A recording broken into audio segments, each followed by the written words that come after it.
Hello, and welcome to this Global Azure 2022 session as part of the Give Me Cloud Talks user group. I am presenting this session on Microsoft Defender for Cloud, Hybrid Security Posture Management. So we know Microsoft Defender for Cloud probably pretty well for the Azure environment, but we're going to talk and focus more in this session on the hybrid security and how we can manage both Azure as well as multi-cloud and hybrid cloud for on-premises resources. So let's dive in. I'm Dwayne Netwick. I am a Microsoft MVP, a Microsoft certified trainer, and a regional lead for that program. I'm also a senior product manager at CloudReach, an Atos company who is a global GSI and Microsoft expert CSP. I have multiple Microsoft certifications. I do a lot of training, content development, as well as I have written a couple of exam guides around security, the Identity and Access Administrator Guide for the SC300 exam, as well as the SC900, the Security Compliance and Identity Fundamentals exam. The SC300 is available now, and I'll give you a discount code here at the end of this presentation that you can use to purchase your copy.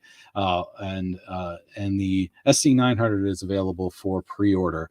Both are available in Kindle and paperback versions. Feel free to follow me on my social media links, as well as my blog site at captainhyperscaler.com. I'm happy to answer any questions at any time that you may have and may need assistance on, whether it's certifications, whether it's anything around technology, security, compliance, identity, migrations. Happy to help out, and generally am pretty open to any kind of requests. So what are we going to talk about here in this session? This session, we're going to cover cloud security posture management, what it is, how it relates then to Microsoft Defender for Cloud, and then what hybrid cloud security posture management is with Microsoft Defender for Cloud. So, and then we'll go in and we'll talk a little bit about how to configure that. And there is a full kind of walkthrough exercise on how to configure AWS as well as Google Cloud Platform for Defender for Cloud on my blog site as a blog topic and post that I did for Azure Spring Clean back in March. And it's available at this link provided on this slide.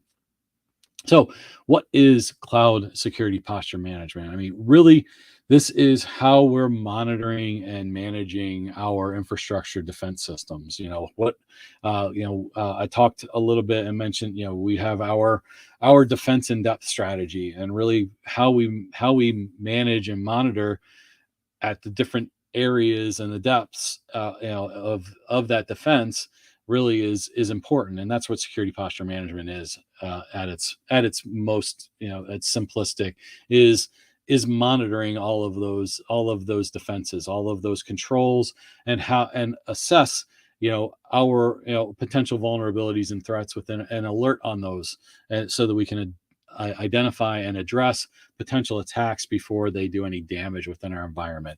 It's a proactive threat detection to our environment, which in the cloud is ultimately changing and evolving constantly.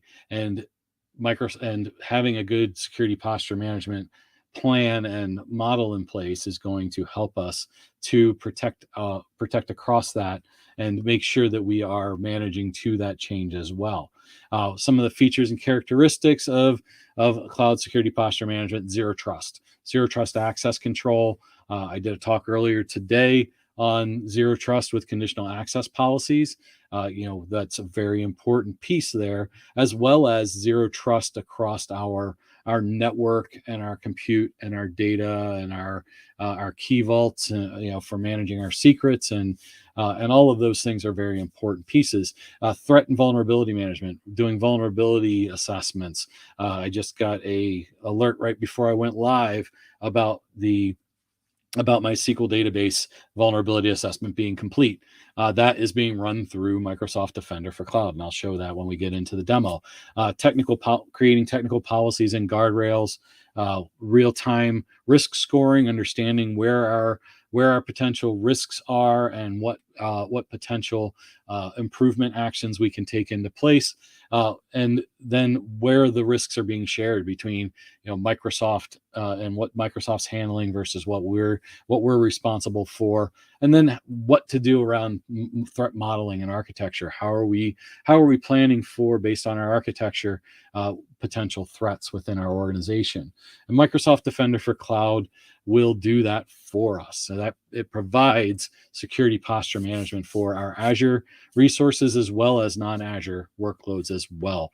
It provides that real-time scoring. It provides continuous assessment and auditing of our resources and provides security recommendations to better strengthen and put more controls in place to manage that security posture and manage our defense in depth strategy.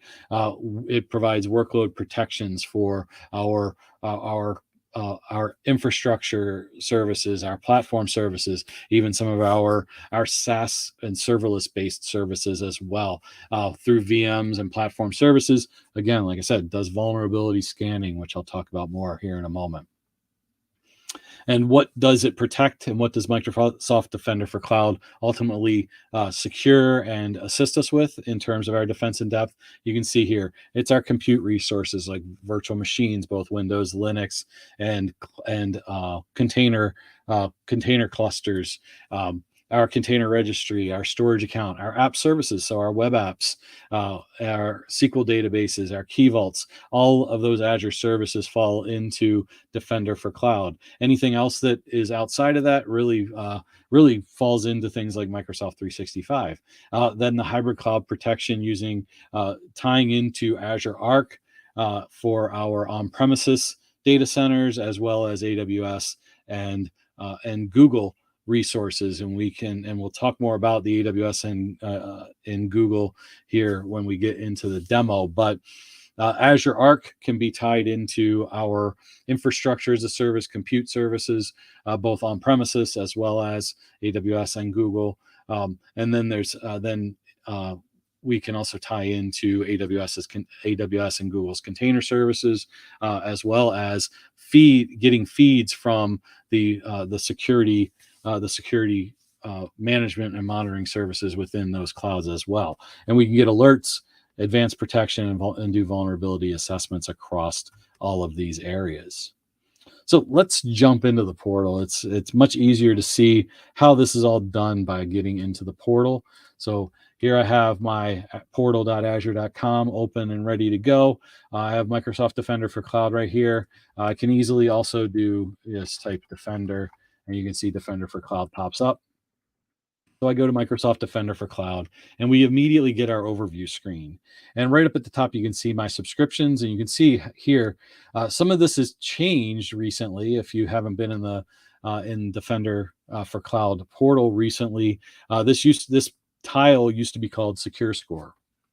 And it used to be down here called Secure Score. Now it's called Security Posture. So they're really going towards that language of security posture management, and they are utilizing that where we do have a secure score within security posture, but it's also a secure score for each of the clouds. So I can go into my Azure subscription here for my secure score dashboard, and I can see, is it for AWS?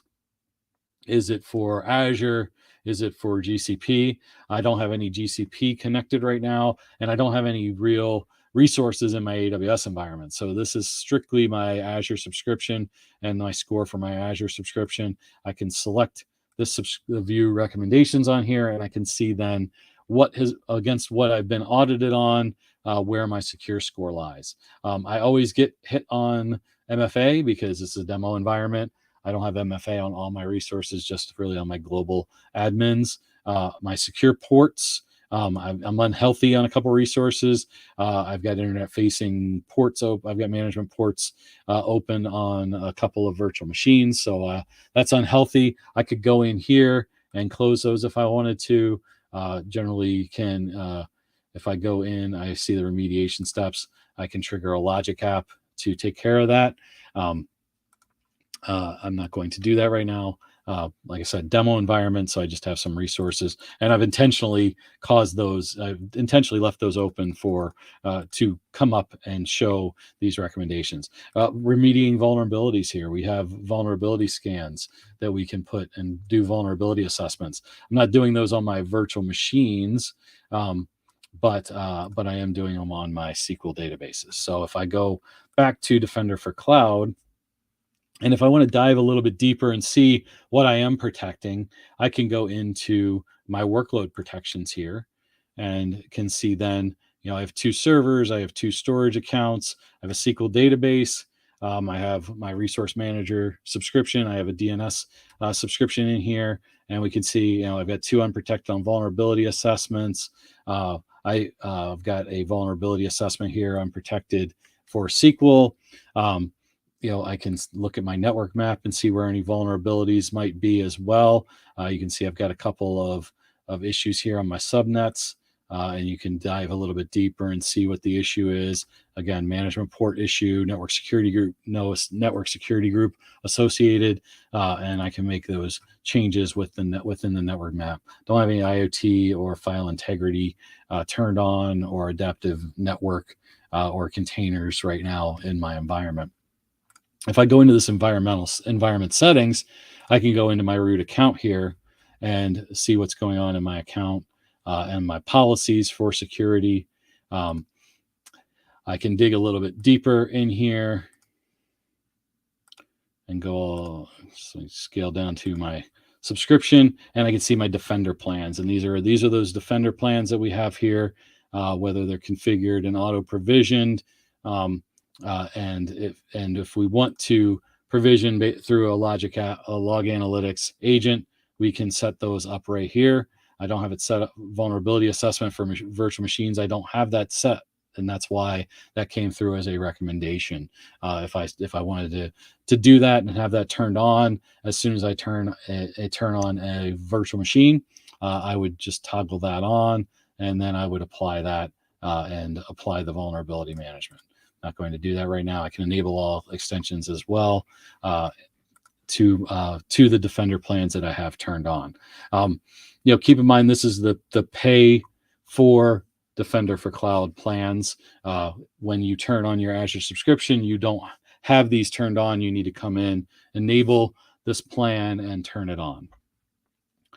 So if I go back here, and you can see I have an AWS subscription already in play here. I have my AWS account. I have auto provisioning enabled, auto logs enabled for containers. I don't have security posture management on here. And you can see I need to have let me scroll out here a second. I don't have the security agents in security audit turned on in my AWS account, because I don't have any resources on there. If I did, then I can bring those permissions in and also bring in the security alerts and everything that's part of CloudTrail within my environment. And so I can configure access here, and you can see here's what you need to do. And you can see I've already done these, and the IAM roles are created within once you connect to AWS and to your AWS account. So if I wanted to create another account, I can go to add environment, do AWS, and you can see you set up, you set up a resource group. You create a name, and you need your account ID. And so if you were to go to your AWS account and did this, you have an account ID right there on the top right. So those are some things and that's as quick and easy as it goes to connect your AWS account. Like I said, I've already done that. So I'm not going to worry about that, but that's how you connect your AWS account. A little bit, I haven't connected a Google account, but you can see very similar. All you really need is a project number and a project ID from your GCP account to bring that into your Azure environment. Let's take a look at some more things within the Microsoft Defender for Cloud for managing your security posture. When we think about our security posture, you want to think about as well regulatory compliance and what we want to do to, what we need to do in terms of our security benchmarks. And again, this will pull in our hybrid resources if we have those capabilities enabled.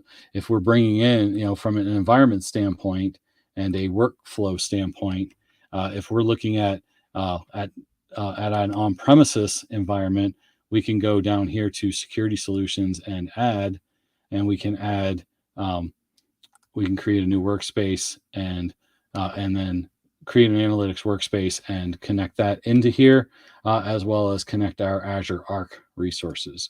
So if I want to upgrade this resource for onboarding servers for Defender for Cloud, I can do so for a Defender plan. Can refresh this, and then I can add servers. You can see workplace ID. We can download that agent and put that right on our server. I don't have any servers right now to put for Azure Arc, but it'll bring that infrastructure as a service capabilities into our Defender for Cloud environment. So not only are we doing, and this is a way that we can even do it for AWS and GCP if we just wanted to put it on the operating system and run log analytics through Azure Arc, we can do that, but much easier just to bring it right from now that it's available for hybrid workloads, bring these subscriptions directly in to our Azure environment, and then we can manage them as each subscription rather than a whole bunch of virtual machines that are in our environment. Like I said, we can do this now with containers as well as the various security features that are feeding in through CloudTrail within AWS. So that is kind of the main thing here around our security posture management. And how we can do all that. As we get more resources in here, we can go in and we can audit against specifically AWS resources and see what's going on. It would show a secure score for our AWS, for our GCP, all within here. And like I said, you can look here within our security posture and see different subscriptions. If we have multiple Microsoft Azure subscriptions or multiple AWS subscriptions, those would all feed right into Defender for Cloud.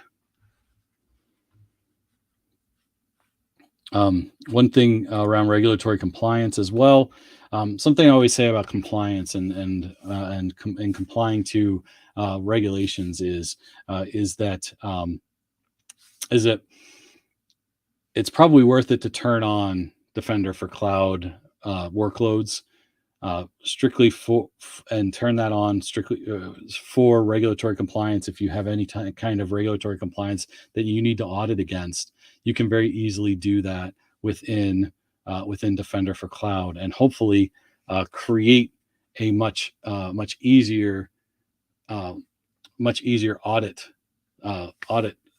for your company and less time spent on that audit than maybe you would if you did not have this turned on, because this will go through and it will look at your entire estate. If you need to adhere to ISO 27001 2013, you can see where you're lacking in controls, where controls are not applicable, and then you can pull that report and show those audit reports to an auditor and say, hey, I've already gone through, I've looked at our resources, here you go. And if they want to see access, we can take them to our Defender for Cloud portal and show them that we're all green and all of our infrastructure is compliant. Now, then we only have to really show them proof that our policies and procedures are compliant as well. And hopefully then, rather than a month-long, 2-week, however long an audit might have taken you in the past, maybe we've cut this down to only a few days. So that would pay for itself in a nutshell, ultimately, to alleviate that time and that pain that might go into a regulatory audit. All right. And this was just really a nice quick talk around Defender for Cloud and hybrid capabilities. Just a quick overview. We talked about security posture management. We talked about Defender for Cloud, how we can do hybrid security posture management using Azure Arc on our on-premises resources, and then also tying our AWS and GCP accounts into the Azure environment and the Microsoft Defender for Cloud environments for that overall security posture across a multi-cloud hybrid type of environment. And then we kind of showed how that is done and how quick and easy that is to make that happen and have that take place. So as I said, there is a special code for discount on my SC300 book as part of the Global Azure event. Feel free to take advantage of that, as well as people that attend and have commented on this presentation. Any questions that were asked, I'm going to do a drawing for a free signed copy of my book as well. And I will reach out to the winners on social media as we go. I'll be giving 5 books away on May 5th for attending my sessions and participating. So I want to thank everybody. Real quick before we wrap up as well, I wanted to just really give everybody an idea of what Give Me Cloud Talks is, our user group. GiveMeCloudTalks.com. We are rebranding and reformatting the Midwest Azure Microsoft 365 user group, and have a call for speakers out and available on GiveMeCloudTalks.com. Myself, as one of the co-organizers, also do a lot of things within the community as an MVP. I have an Azure Back to School event. You can go to AzureBackToSchool.com and submit either a blog post or a video that you want to do as we do content throughout the month of September. I will be presenting 2 sessions on Sci-Fi DevCon next week, which is being run by fellow MVP and co-organizer Brian Gorman right now as a fun community event around development. And you can access that content on sci-fi-devcon.com. It is content being posted every day with a sci-fi theme, whether it's Doctor Who or Avengers or Star Wars or DC or Star Trek. It's all there every day. There's something that has a sci-fi themed content to it, and I'm presenting 2 sessions next week, Star Wars themed from my end.